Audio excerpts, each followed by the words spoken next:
जय श्री कृष्ण। राधे राधे मेरे प्यारे भक्तजनों। आज आप सुनेंगे रविवार का व्रत कथा। प्राचीन काल में एक बुढ़िया माई रहती थी। वो नियमित रूप से रविवार का व्रत करती है। रविवार के दिन सूर्योदय से पहले उठकर बुढ़िया माई स्नादि से निवृत्त होकर आंगन को गोबर से लीप कर स्वच्छ करती है। उसके बाद सूर्य भगवान की पूजा करते हुए रविवार व्रत कथा सुनकर सूर्य भगवान का भोग लगाकर दिन में एक समय भोजन करती है। सूर्य भगवान की अनुकंपा से बुढ़िया माई को किसी प्रकार की चिंता और कष्ट नहीं है। धीरे धीरे उसका घर धन धनाय से भर रहा था। उस बुढ़िया माई को सुखी होते देखकर उसकी पड़ोसिन ने उसे जलने लगी। बुढ़िया माई ने कोई गाय नहीं पाल रखी थी। अतः वो अपनी पड़ोसिन के आंगन में बंधी गाय का गोबर लाती है। पड़ोसिन ने कुछ सोचकर अपनी गाय को घर के भीतर बांध देती है। रविवार को गोबर ना मिलने से बुढ़िया माई अपना आंगन नहीं लीप सकी। आंगन ना लीप पाने के कारण उस बुढ़िया माई ने सूर्य भगवान को भोग नहीं लगाई और उस दिन सवाए भी भोजन नहीं किया। सूर्यास्त होने पर बुढ़िया माई भूखी प्यासी सो गई। प्रात काल सूर्योदय से पूर्व उस बुढ़िया माई की आँख खुली तो वो अपने घर के आंगन में सुंदर गाय और बछड़े को देखकर हैरान हो गई। गाय को आंगन में बांधकर उसने जल्दी से उसे चारा ला कर खिलाया। पड़ोसिन ने उस बुढ़िया माई के आंगन में बंधी सुंदर गाय और बछड़े को देखी तो वो उसे और अधिक जलने लगी। तभी गाय ने सोने का गोबर किया। गोबर को देखते ही पड़ोसिन की आंखें फट गई। पड़ोसिन ने उस बुढ़िया माई को आस पास ना पाकर तुरंत उस गोबर को उठाया और अपने घर ले गई और अपनी गाय का गोबर वहाँ राख आई। सोने के गोबर से पड़ोसिन कुछ ही दिनों में धनवान हो गई। गाय प्रतिदिन सूर्योदय से पूर्व सोने का गोबर किया करती है और बुढ़िया माई के उठने के पहले पड़ोसिन उस गोबर को उठा कर ले जाती है। बहुत दिनों तक बुढ़िया माई को सोने के गोबर के बारे में कुछ पता नहीं चला। बुढ़िया माई पहले की तरह हर रविवार को भगवान सूर्यदेव का व्रत करती रही और कथा सुनती रही। लेकिन सूर्य भगवान को जब पड़ोसिन की चालाकी का पता चला तो उन्होंने तेज आंधी तूफान चलाई। आंधी का प्रकोप देखकर बुढ़िया माई ने गाय को घर के भीतर बांध दिया। सुबह उठकर बुढ़िया माई ने सोने का गोबर देखी। उसे बहुत आश्चर्य हुआ। उस दिन के बाद बुढ़िया माई गाय को घर के भीतर बांधने लगी। सोने के गोबर से बुढ़िया माई कुछ ही दिन में बहुत धनी हो गई। उस बुढ़िया के धनी होने से पड़ोसिन बुरी तरह जल भूनकर राख हो गई और उसने अपने पति को समझा बुझा कर उसे नगर के राजा के पास भेज दिया। सुंदर गाय को देखकर राजा बहुत खुश हुआ। सुबह जब राजा ने सोने का गोबर देखा तो उसके आश्चर्य का ठिकाना न रहा। उधर सूर्या भगवान बुढ़िया माई को भूखी प्यासी देख कर इस तरह प्रार्थना करते हुए देखे, उस पर बहुत करुणा आई। उसी रात सूर्या भगवान ने राजा को सपने में कहा, राजन, बुढ़िया माँ की गाय बछड़ा तुरंत लौटा दो, नहीं तो तुम पर विपत्तियों का पहाड़ टूट पड़ेगा, तुम्हारा महल नष्ट हो जाएगा। सूर्या भगवान के सपने से बुरी तरह भयभीत राजा ने परात उठते ही गाय और बछड़ा बुढ़िया माई को लौटा दिया। राजा ने बहुत सा धन देकर बुढ़िया माँ से अपनी गलती के लिए क्षमा मांगी। राजा ने पड़ोसिन और उसके पति को उनकी इस दुष्ट करतूत के लिए दंड दिया। फिर राजा ने पूरे राज्य में घोषणा करवाई कि सभी स्त्री पुरुष रविवार का व्रत किया करे। रविवार का व्रत करने से सभी लोगों के घर धन धनाय से भर गया। राज भर में चारों ओर खुशहाली छा गई। स्त्री पुरुष सुखी जीवन यापन करने लगे और सभी लोग की शारीरिक कष्ट भी दूर हो गया। यमराज की कथा। एक महिला को यमराज मिले, लेकिन वो उन्हें पहचान नहीं सकी। उसने यमराज को पानी पिलाया।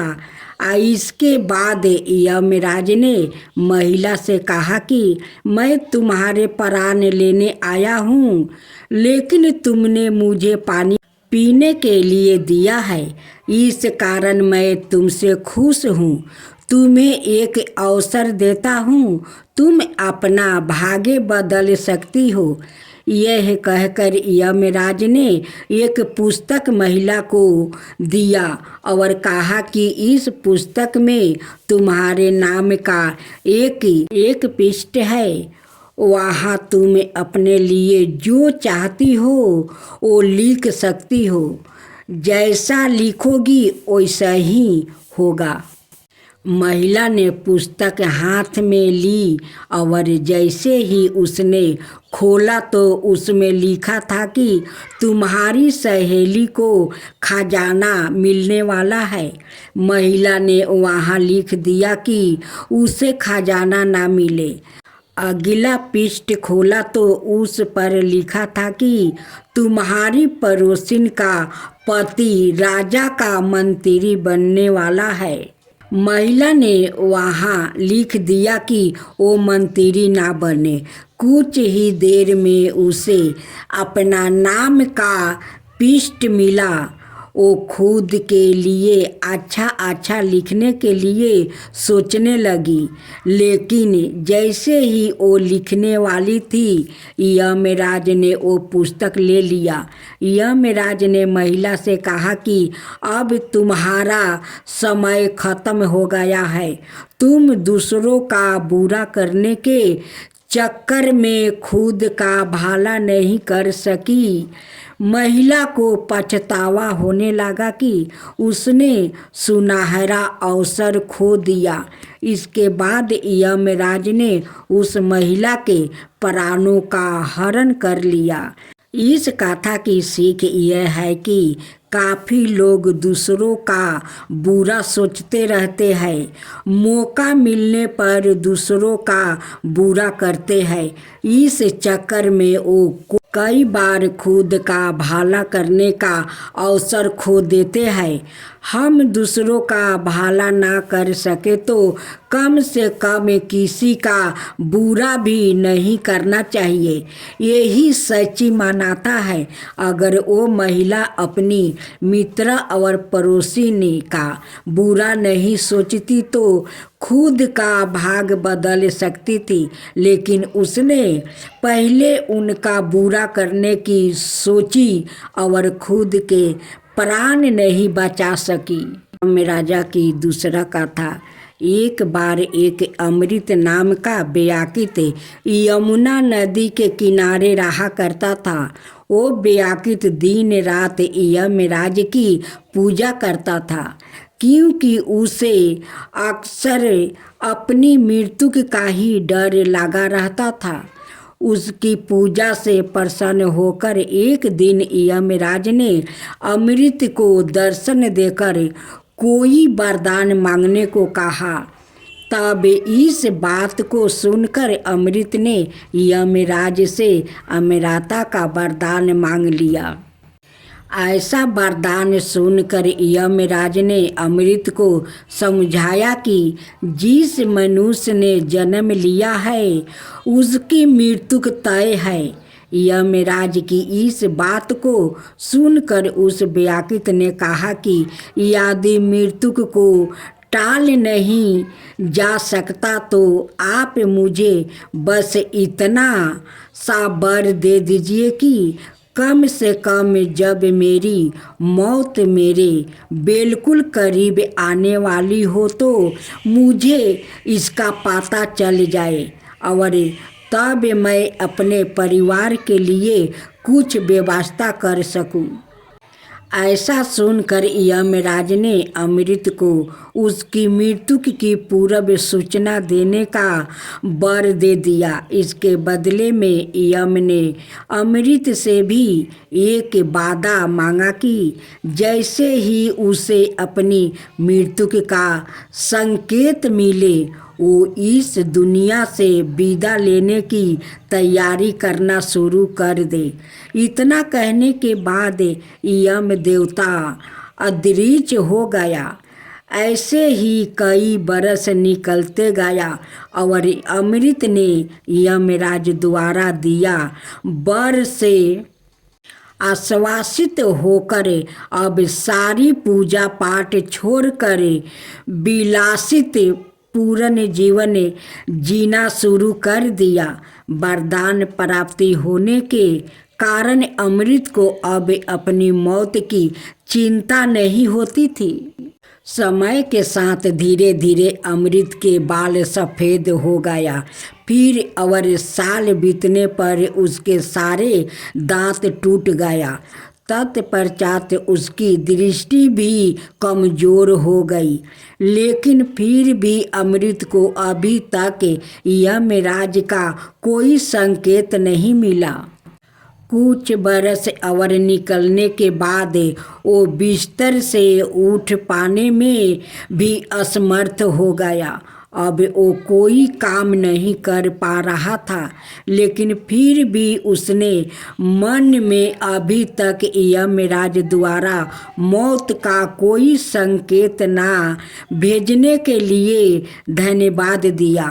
परंतु एक दिन वो आश्चर्यचकित रह गया जब उसने यमदूत को अपने पास आते देखा। यमदूत आया और अमृत को यमराज के पास ले गया। तब वहाँ पहुंचकर अमृत ने यमदेव से कहा कि आपने तो मुझे वर दिया था कि आप मुझे मेरी मौत से पहले संकेत देंगे, परंतु मुझे तो कोई भी संकेत नहीं मिला। अमृत की बात सुनकर यमराज ने कहा कि मैंने तो तुम्हें 4 संकेत भेजे थे, लेकिन तुम ही अपनी विलासितापूर्ण जीवन शैली के कारण उन संकेतों को समझ नहीं पाया। यमराज ने अमृत को बताया कि मेरा पहला संकेत था जब तुम्हारे बाल सफ़ेद हो गया था। दूसरा संकेत मैंने भेजा वो था जब तुम्हारे सारे दांत टूटने लगा। इसके बाद तुम्हारी दृष्टि चली जाना मेरा तुम्हें दिया गया तीसरा संकेत था और मेरा चौथा इशारा था। जब तुम्हारे शरीर के अंगों ने काम करना बंद कर दिया, लेकिन तुम ही इन सभी मृत्यु के पूर्व मिलने वाले अनलेटों को समझ नहीं पाया। शनि भगवान का तो महिमा अपरंपार है। शनि भगवान का जो भक्त अंतर मन से उनकी मंदिर में जाकर भक्ति कर लेते हैं, उन पर से शनि भगवान अपना नज़र हटा लेते हैं और अपना आशीर्वाद देकर उन्हें भाग बदल देते हैं। और जिसका नसीब खराब हो जाता है, शनि भगवान अपना नज़र उन पर लगा देते हैं।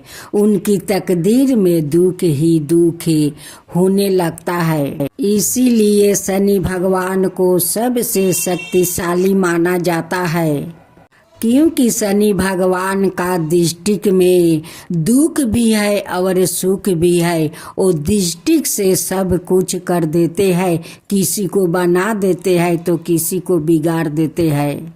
इसलिए तो शनि भगवान को दृष्टिक से कोई अपना दृष्टिक मिला कर नहीं देखते हैं, क्योंकि जो लोग का तकदीर खराब होता है उसी का दृष्टिक जाकर शनि भगवान को दृष्टिक से लड़ जाता है और उनकी तकदीर में दुख छा जाता है।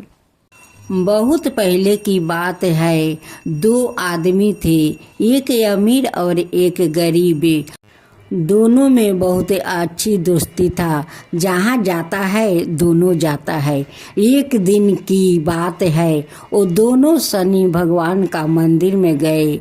जो अमीर था वो शनि भगवान को दृष्टिक से अपना दृष्टिक लगाकर प्रणाम किया, और जो गरीब था वो अपना दृष्टिक वो झुकाकर शनि भगवान को प्रणाम किया।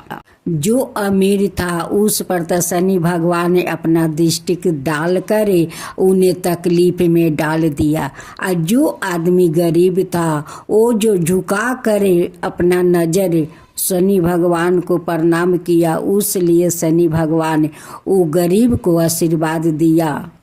गरीब माला माल हो गया, अमीर फकीर हो गया। उसलिए शनि भगवान का दृष्टिक से कभी कोई दृष्टिक डालकर प्रणाम ना करे।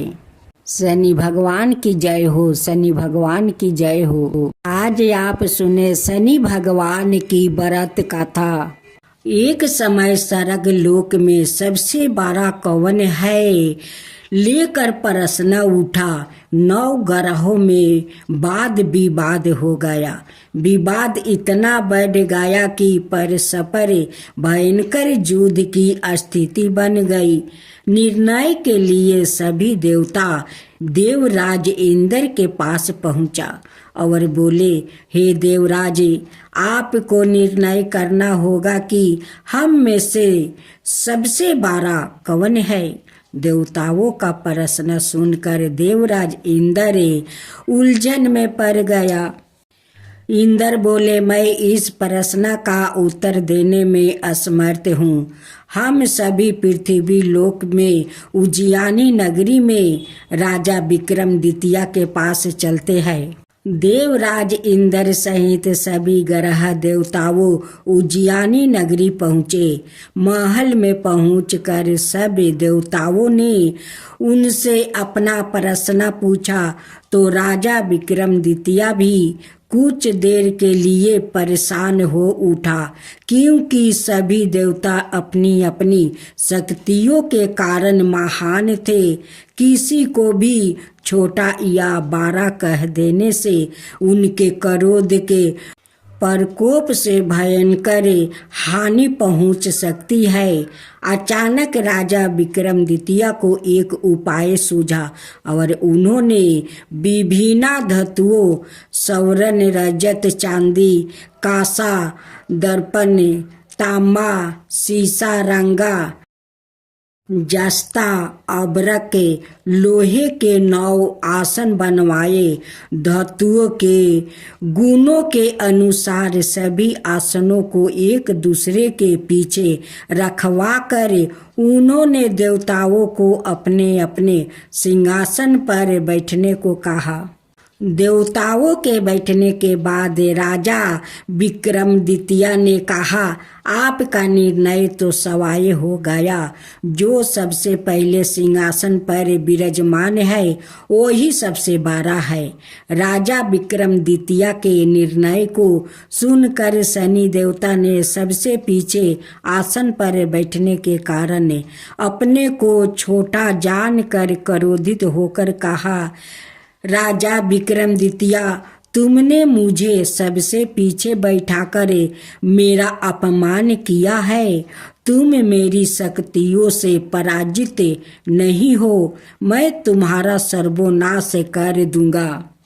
शनि ने कहा, सूर्य एक राशि पर 1 महीने, चंद्रमा 2.25 दिन, मंगल 1.5 महीने, बुध और शुक्र 1 महीने, बृहस्पति 13 महीने रहते हैं। लेकिन मैं किसी राशि पर 7.5 बरस 7.5 तक रहता हूँ।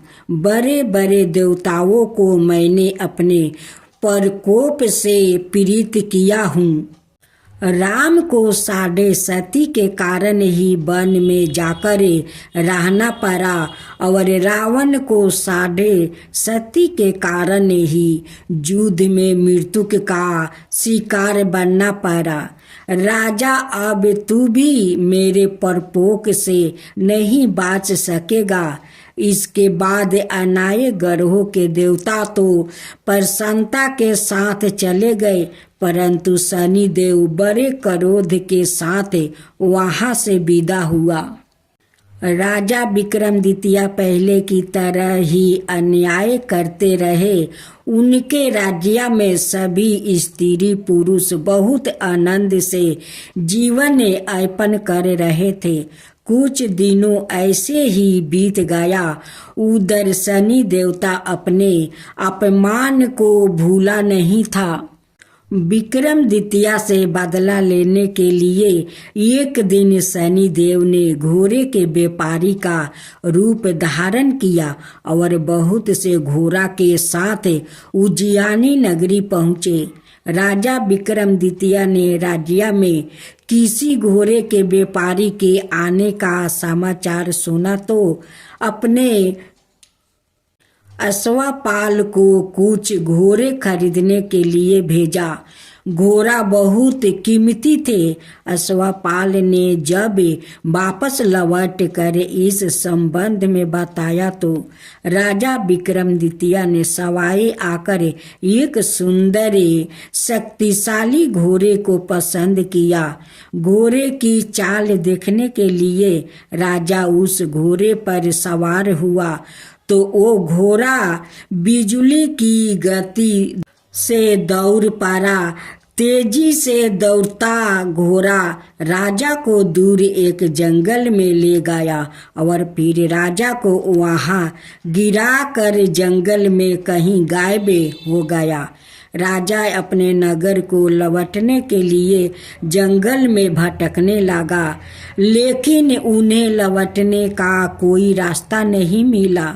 राजा को भूख प्यास लगे आई थी। बहुत घूमने पर उसने एक चरवाह मिला।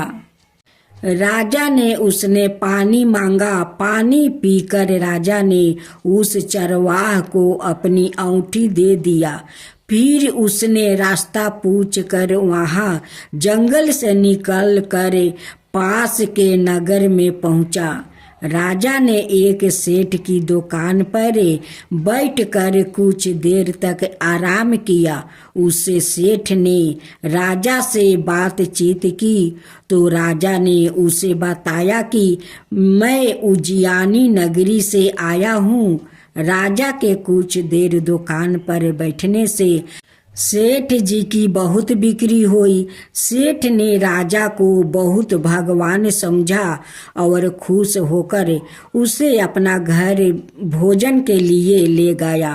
सेठ के घर में सोने का हार खूंटी पर लटका हुआ था।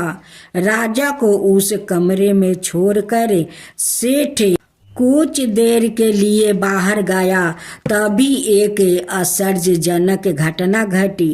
राजा देखते ही देखते सोने के उस हार को खूंटी निगल गई। सेठ ने कमरे में लौट कर हार को गायब देखा तो चोरी का संदेह राजा पर ही किया, क्योंकि उस कमरे में राजा ही अकेला बैठा था।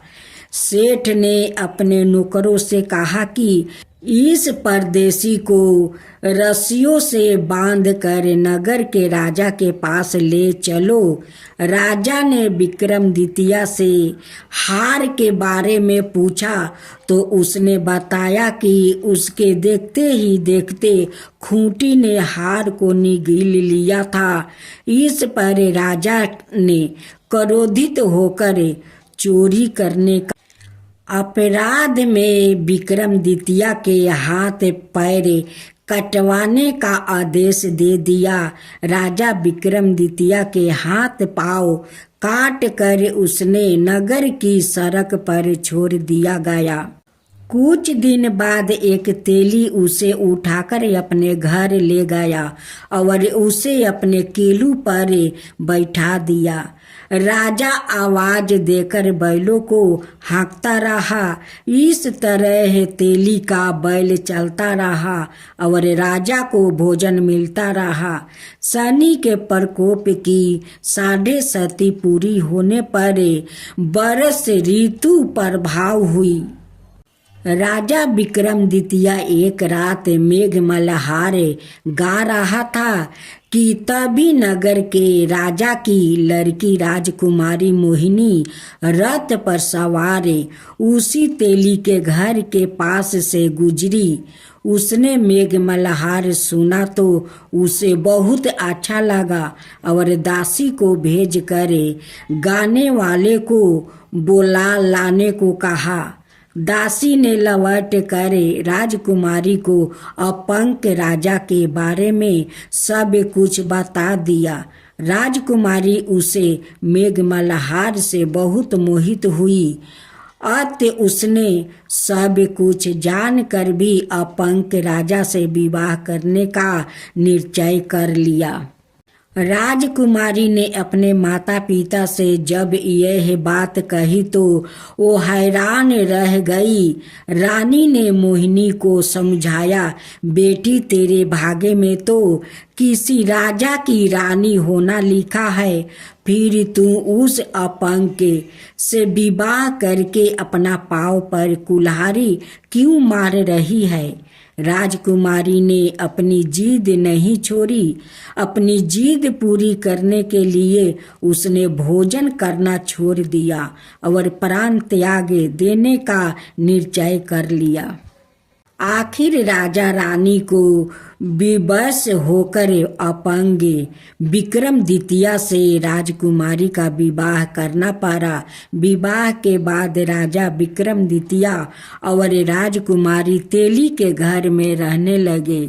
उसी रात सपने में शनि देव ने राजा से कहा, राजा तुमने मेरा प्रकोप देख लिया, मैंने तुम्हें अपना अपमान का दंड दे दिया है।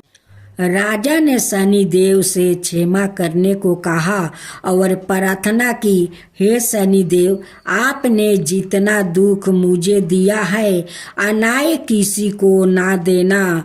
शनि देव ने कुछ सोच कर कहा, राजा मैं तुम्हारी प्रार्थना स्वीकार करता हूँ। जो कोई स्त्री पुरुष मेरी पूजा करेगा, शनिवार को व्रत करके मेरी व्रत कथा सुनेगा, उस पर मेरी अनुकंपा बनी रहेगी। प्रातः काल राजा विक्रमादित्य की नींद खुली तो अपने हाथ पाँव देख कर राजा को बहुत खुशी हुआ। उसने मन ही मन शनि देव को प्रार्थना किया। राजकुमारी भी राजा के हाथ पाँव सही सलामत देखकर आश्चर्य में डूब गई। तब राजा विक्रमादित्य ने अपना परिचय देते हुए शनि देव के परपोक की सारी कहानी सुनाई। सेठ को जब इस बात का पता चला तो दौड़ता हुआ तेली के घर पहुंचा और राजा के चरणों में गिरकर क्षमा मांगने लगा। राजा ने उसे क्षमा कर दिया क्योंकि यह सब तो शनि देव के प्रकोप के कारण हुआ था। सेठ राजा को अपने घर ले गया और उसने भोजन करवाया। भोजन करते समय वहाँ एक आश्चर्यजनक घटना घटी। सबके देखते देखते उस खूंटी ने हार उगील दिया। सेठ जी ने अपनी बेटी का विवाह भी राजा के साथ कर दिया और बहुत से स्वर्ण आभूषण धन आदि देकर राजा को विदा किया। राजा विक्रमादित्य राजकुमारी मोहिनी और सेठ की बेटी के साथ उज्जैनी पहुँचे तो नगरवासियों ने हर्ष से उनका स्वागत किया। अगले दिन राजा विक्रमादित्य ने पूरे राज्य में घोषणा करवाई कि शनि देव सब देवों में सर्वश्रेष्ठ है। प्रत्येक स्त्री पुरुष शनिवार को उनका व्रत करे और व्रत कथा अवश्य सुने। राजा विक्रमादित्य की घोषणा से शनिदेव बहुत प्रसन्न हुआ। शनिवार का व्रत करने और व्रत कथा सुनने के कारण सभी लोग की मनोकामनाएं शनिदेव की अनुकंपा से पूरी होने लगी। सभी लोग आनंद पूर्वक रहने लगा।